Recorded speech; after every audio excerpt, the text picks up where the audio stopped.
Taus-pusong pasasalamat ang ipinaabot ni San Vicente Mayora Maria Juana Ong sa pamunuan naman ng Philippine National Police matapos na isa ang bayan ng San Vicente sa nabiyayaan ng patrol car at mga high-powered gun na ipinamahagi ng PNP Regional Command katuwang ang Provincial Government of Camarines Norte sa panguno naman ni Camarines Norte Governor Ricardo Dong Padilla. Sa panayam ng RNTV News Online, natutuwa kami at mapalad dahil napasama kami sa mga recipient ng mga bagong patrol cars. Talaga namang in time talaga yung pagdating ng patrol car namin dahil yung luma namin patrol car kakarag-karag na. Kaya maraming salamat po sa mga namumuno sa PNP through the efforts of our governor na kami po ay nabigyan ng brand new na patrol car at saka yung mga high-powered guns po, nabigyan din po kami for the security of San Vicente. Maraming salamat po. sinabi ni Mayora Ong na malaking tulong ang bagong patrol car at mga baril sa pangsiguridad ng aspeto ng bayan ng San Vicente. Bagamat tahimik na bayan anya ang San Vicente, mas mainam pa rin na may mga bagong kagamitan ng PNP upang lalo pang masiguro ang katahimikan ng kanilang bayan.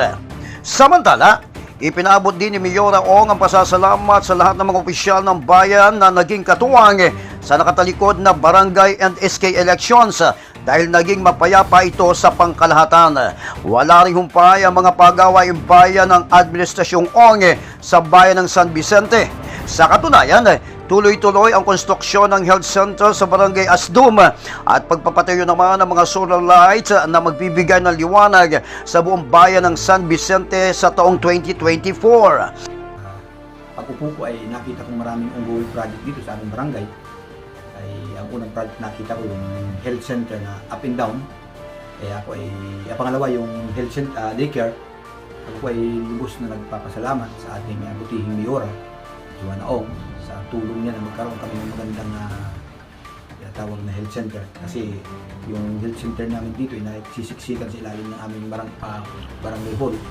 Napakalaking tulong po yan lalo sa mga kabarangay dito sa barangay Asdum.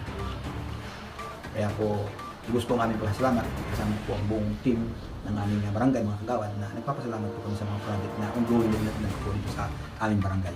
Ipinagmalaki rin ni Mayora Ong ang pagiging National Awardee ng bayan ng San Vicente sa dalawang kategorya.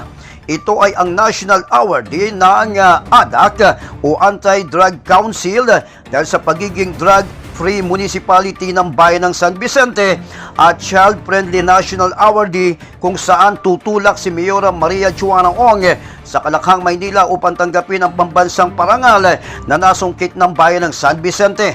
Dahil dito, patuloy pa rin ang panawagan ni Mayora Ong sa kanyang mga kababayan na panatilihin ang pagkakaisa, kooperasyon at pagtutulungan upang maabot ang tunay at minimiting kaunlaran ng kanyang mahal na bayan. Yan ang balita para sa RMTV News Online. Ako si Lino Malabanan, ang inyong responsableng tagapagbalita.